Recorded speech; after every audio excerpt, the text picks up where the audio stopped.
Qu'est-ce qu'une proposition subordonnée relative et comment reconnaît-on une proposition subordonnée relative? Je t'explique tout cela juste après ça. Bonjour et bienvenue sur Prof de français. Aujourd'hui, on va s'intéresser aux propositions subordonnées relatives. La particularité d'une proposition subordonnée relative, sauf exception, c'est qu'elle complète un nom ou un pronom.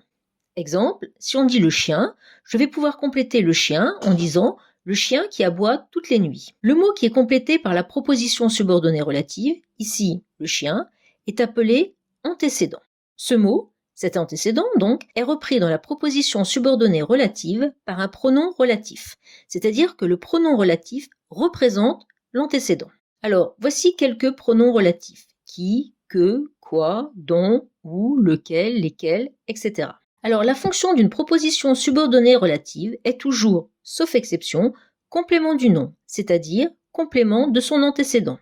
Ici, pour reprendre le même exemple, la fonction de la proposition subordonnée relative qui aboie toutes les nuits est d'être complément du mot chien, le chien étant antécédent. En revanche, la fonction du pronom relatif seul est à rechercher à l'intérieur de la proposition subordonnée relative. Pour prendre un autre exemple, le chien qui aboie est le mien, la fonction de qui est sujet de aboie, et ce qui reprend le chien. Voilà, cette vidéo est terminée, j'espère qu'elle t'aura été utile. N'hésite pas à poser des questions en commentaire, j'y répondrai avec plaisir. Pense à t'abonner et à mettre un pouce bleu, et à bientôt sur Prof de français.